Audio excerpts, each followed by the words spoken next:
खोल दो इन खिड़कियों को, इन दरवाजों को, हाथों को फिर से हाथों में डालो। किसी को गुदगुदाओ, किसी को गोद उठाओ। दोस्ती करो, मोहब्बत करो। पास पास आओ, पास पास आओ, पास पास आओ। गले मिलो, आंख मिलाओ, किसी को अपना बनाओ। ताया ताई, मौसा मौसी, सबसे प्यार करो। पास पास आओ, माहौल में रहो हमेशा पास पास।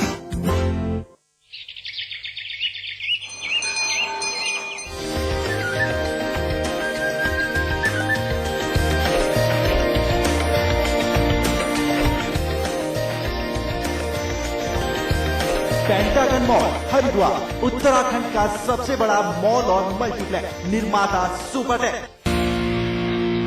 भैया द प्लान इज रेडी। यहाँ मेगा मॉल बनेगा, the biggest India ever seen.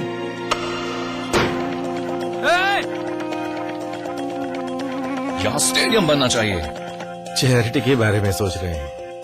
कल की सोच रहे हैं। कभी तो ऐसा ख्वाब देखिए जिसमें हजारों ख्वाब शामिल हैं। GR एंटरप्राइजेस की इंटरनेशनल स्टेडियम ने इस शहर के लोगों में गर्व की भावना और स्पोर्ट्स कल्चर को अद्भुत बढ़ावा दिया है। भैया ये तो हुई। GR Enterprises shares have reached an all-time high. जब दूसरों के ख्वाब पूरे करोगे ना, तो अपना कल बनते देखोगे।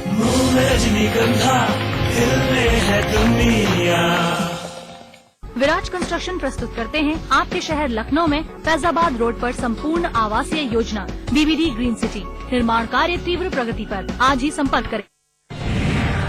आपदा से मचा हाहाकार, हर तरफ मची चीख पुकार, सियासी रोटियां सेकने पर हुआ बवाल। हर कोई पूछे यही सवाल, गुनहगार कौन? जी, उत्तर प्रदेश के बारे में हम बात करेंगे। सबसे ज्यादा 7,000 लोग अभी भी उत्तर प्रदेश से जो उत्तराखंड में गए थे वो फंसे हुए हैं। अभी तक उत्तर प्रदेश के किसी भी लाल बत्तीधारी जिम्मेदार मंत्री और नीली बत्तीधारी अधिकारी को इस बात की फिक्र नहीं है कि एक बार उत्तराखंड जाया जाए, उत्तराखंड में राहत सामग्री पहुंचाई जाए, उत्तराखंड में क्या हो रहा है जाकर वहां जवानों का मनोबल बढ़ाया जाए। अमिताभ अग्निहोत्री जी, ये अंधेर गर्दी नहीं तो क्या है? अभी 3-4 दिन पहले मुख्यमंत्री जी के कुछ मित्रों को ये कहा कि उनको जाना चाहिए। एक तर्क ये आया कि जाके क्या होगा, भीड़ बढ़ाने से कोई लाभ नहीं। मैं इसमें दूसरी बात कहता हूं, माना कि कोई लाभ ना हो, एक क्षण को मान लूं, अव्वल तो अपने इलाके का कोई बड़ा आदमी आ जाता है तो पीड़ितों में एक जान आ जाती है कि हमारा तारनहार आ गया। इसलिए, और इसको छोड़ दीजिए, मेरे ख्याल से शजवान साहब और उमेश जी दोनों सहमत होंगे मेरी बात से, मेरे दोनों मेहमान। हजारों साल की परंपरा है कि खुशी में मत जाइए, कोई गिला नहीं, दुख में जरूर जाइए और 2 मिनट खड़े रहिए। ये हजारों साल की परंपरा है इस भारत की, हजारों साल की परंपरा है। हम शादी में नहीं जाए अलग बात है, लेकिन मैयत में जाते हैं। ये हजारों साल की परंपरा है। और उत्तर प्रदेश और उत्तराखंड तो मैंने कहा नाभ ही नाल से जुड़े हुए हैं। कोई अलगाव है क्या? आंगन में बीच में पार्टीशन हो जाए तो बल्दियत बदल जाती है क्या? पुरखे बदल जाते हैं क्या? घर बंटते हैं तो पुरखे बदल जाते हैं क्या? नहीं ना। हमारा और उत्तराखंड का एक ही DNA है। जाना चाहिए था। जैसा अतुल ने कहा, सैकड़ों मंत्री हैं, किसी को समय नहीं। आजम साहब ने कहा हमको दे दो, 24 घंटे में सुधार देंगे। अरे भाई, आप क्या सुधार देंगे? आपको वहां जाना तो चाहिए था, कम से कम जाके आंसू तो पूछते। किसी के पास समय नहीं। ये संवेदनहीनता है। इस संवेदनहीनता से जनता क्षुब्ध होती है, उसका मनोबल टूटता है। जब लोग देख रहे हैं कि हर राज्य का मुख्यमंत्री आ रहा है, मुख्यमंत्री वहां रस्सी मोमबत्ती लेके राहत कार्य तो नहीं करता, हमको भी पता है, लेकिन हर राज्य का मुख्यमंत्री गया ना, भले ही देहरी छू के आया हो, गया ना हालचाल जानने। लेकिन जो पड़ोस का राज्य, वहां से कोई नहीं गया उन 7,000-12,000 लोगों के राहत के जायजा लेने, उनकी आंख का आंसू पोंछने या उनके कंधे पर हाथ रख के ये कहने वाला कोई नहीं गया कि हम आ गए हैं, चिंता नहीं करो, मेरी जिम्मेदारी है, सुरक्षित तुमको निकाल कर ले जाएंगे। कोई नहीं गया। ठीक बात है। अविकल थपलियाल, मैं आपसे पूछना चाहता हूं, जो समाचार प्रेस पर सबसे पहले हमने एक वीडियो दिखाया जिसमें लाशों के साथ गंदा खिलवाड़ हो रहा है, दरिंदगी दिखाई जा रही है, काटा पीटा जा रहा है, गहने उतारे जा रहे हैं लाशों के साथ, लाशों को क्षत विक्षत करके। इस मामले में उत्तराखंड सरकार ने क्या कोई संज्ञान लिया?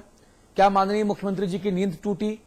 उन्हीं मुख्यमंत्री जी विजय बहुगुणा जी की जिन्होंने कुछ दिनों पहले ये कहा था कि कोई दिक्कत नहीं है और किसी के साथ कोई लूटपाट नहीं हो रही है, हाँ चीजें महंगी बिक रही हैं, तो मैं उत्तराखंड वासियों से अनुरोध करूंगा कि वो ऐसा ना करें और वो मानवता के प्रति संवेदनशीलता का उदाहरण दें। यह मुख्यमंत्री जी का बयान था, लेकिन अब इन तस्वीरों को देखने के बाद जो समाचार पत्र पर हम अभी भी दिखा रहे हैं अविकल भाई। अतुल भाई, इस मुद्दे पे आने से पहले मैं थोड़ा जो अमिताभ जी ने बोला उस पर मैं थोड़ा सा जोड़ देता हूं मैं। जी जी। कि नाभी नाल का उन्होंने बहुत अच्छा उदाहरण दिया कि नाभी नाल का संबंध उत्तराखंड और यूपी का रहा है। हाँ। लेकिन अमिताभ जी, इससे भी एक दूसरा संबंध है, पारिवारिक है, कि मुलायम सिंह जी का समधियाना है उत्तराखंड, अखिलेश की ससुराल है। नहीं, दोनों उनकी दोनों बहुएं पहाड़ से हैं। हाँ, मुलायम सिंह जी की प्रतीक की और अखिलेश की दोनों की पत्नियां पहाड़ से हैं। अब इससे बड़ा तो कोई रिश्ता नहीं हो सकता, समधियाना और ससुराल होना। और उत्तराखंड को भी उम्मीद थी कि अखिलेश यादव युवा है, उन्होंने पहले भी कहा था कि मैं उत्तराखंड आऊंगा जब मौका मिलेगा। इससे अच्छा मौका उन्हें कुछ नहीं था, हमारे आंसू पोंछते, यहाँ की पीड़ा में अपनी पीड़ा को भी सम्मिलित करते। वो दामाद है सूबे के, दामाद है सूबे के, दामाद है। और कहा भी गया था उन्हें कि भाई दामाद को आना चाहिए, लेकिन वो नहीं आए। तो यहाँ उत्तराखंड को मैं, क्योंकि यहाँ जीरो ग्राउंड पे बैठा हूँ, तो मैं ये संदेश भी पहुंचा दूं कि उत्तराखंड को जो पीड़ा दैवी आपदा से भी है, वो पीड़ा आपसे भी हुई कि आप बहुत पड़ोसी भी हमारे हैं, बिल्कुल निकट के पड़ोसी, नंबर 1। नंबर 2, आप हमारे दामाद भी हैं और समधियाना भी है। हमारा भी समधियाना वहां हो गया और आपका भी इधर हो गया। तो आप नहीं आए, तो अब आओगे तो हुजूर आते आते बहुत देर कर दी। जैसे राहुल आए तब लोग यही कहेंगे कि हुजूर आते आते बहुत देर कर दी, जैसे राहुल जी के लिए इस समय कह रहे हैं। दूसरी बात अतुल जी, जो आपने कही कि ये छीना झपटी वगैरह हो रही है, जहां तक सरकार के संज्ञान लेने का बात है, तो मैं ये बता दूं कि सरकार ने अभी तक इस मुद्दे को गंभीरता से नहीं लिया है और वो ये मान रहे हैं कि ऐसा कुछ नहीं हो रहा है। आपको मैं उदाहरण दे दूं, जब इंदिरा गांधी की हत्या हुई थी तो उसके बाद दिल्ली के अंदर क्या लूटपाट मची थी, तो क्या वही इतिहास यहां दोहराना चाहते हैं? वहां का शासन प्रशासन पूरा पंगु हो गया था और शासन प्रशासन की उनको आड़ भी थी उस समय 84 के जो दंगे हुए थे दिल्ली के अंदर। और मैंने आंखों से देखी, वो तो प्रायोजित लूट थी, संरक्षित लूट थी, उस संरक्षण में हुई लूट थी। मैंने देखा पुलिस प्रोटेक्शन में लोग दुकान से सामान ले गए। अच्छा, पुलिस प्रोटेक्शन में। प्रकाश पंत इस वक्त हमारे साथ जुड़ गए हैं। विकल भाई, मैं आपके पास दोबारा आऊंगा। प्रकाश पंत जी, समाचार प्लस पर हमने सबसे पहले ये तस्वीरें दिखाई, बहुत बड़ा खुलासा किया कि जो लोग अब जीवित नहीं हैं उनके शवों के साथ छेड़छाड़ हो रही है, उनके शवों को काटा पीटा जा रहा है, प्लास, हथौड़ी, आरी से उनके शवों को काटा जा रहा है। प्रकाश भाई, गहने उतारे जा रहे हैं और मुख्यमंत्री जी कहते हैं कि ऐसी कोई भी वारदात नहीं हो रही है। अब हाथ कंगन को आरसी क्या, पढ़े लिखे को फारसी क्या, तस्वीरें हम दिखा रहे हैं, अब आगे क्या हो?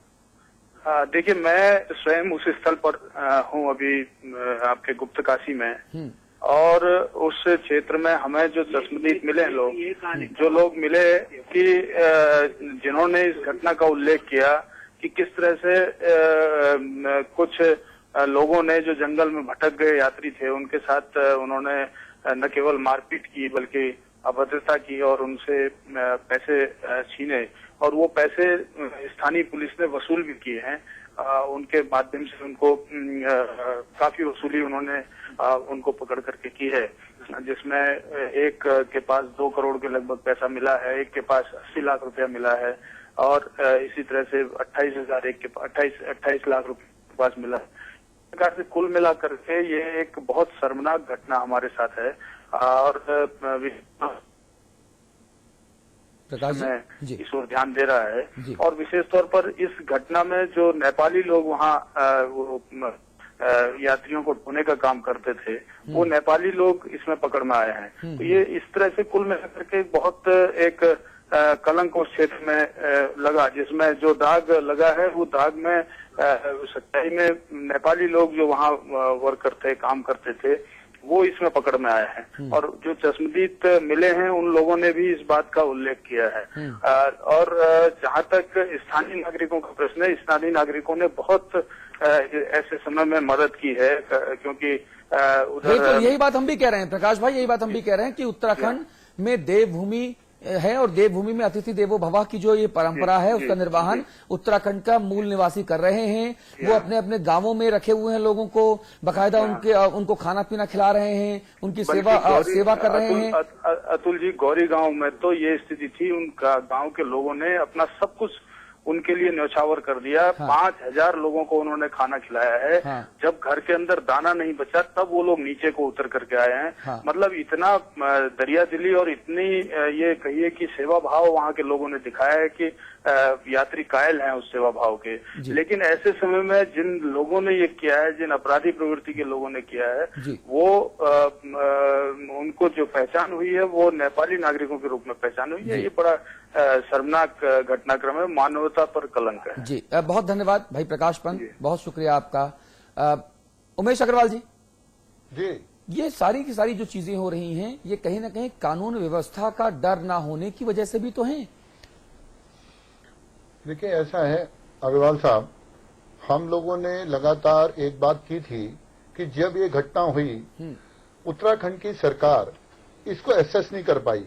इतना जबरदस्त ये आपदा आई कि आज भी मतलब पहले दिन जो हमारे सरकारी आंकड़े थे 100 लोगों की मौत हुई, आज सरकारी आंकड़ों के हिसाब से 5000 लोगों की मौत हुई। ना पहले दिन का आंकड़ा 52 लोगों का था, 52 मरे, उसके बाद 71 पे 2 दिन मरे रहे। 52 लोगों की थी।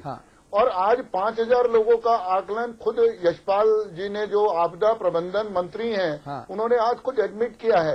इस प्रकार राजनाथ सिंह साहब का अनुमान 6000 लोगों का है। अश्वनी चौबे जो बिहार के पूर्व मंत्री हैं उन्होंने कहा 12 से 15,000 आदमी मरा हुआ हो सकता है। कानून व्यवस्था तो बहुत छोटी चीज है। कानून व्यवस्था के बारे में तो सरकार का कहीं कोई ध्यान ही नहीं गया। अब आज मैं कह सकता हूं कि आज मुझे कहने में कोई वो नहीं है। आपने यूपी की बात कही, अखिलेश यादव जी की बात कही, हमने हमेशा बड़ा भाई माना, बड़े भाई छोटे भाई का वो रहा। लेकिन हमारे यहाँ के भी जो हमारे सांसद लड़े साकेत बहुगुणा जी हैं और लोग हैं, इन लोगों का भी आज पटल पर पता नहीं है कि किस प्रकार से व्यवस्था को देखना है।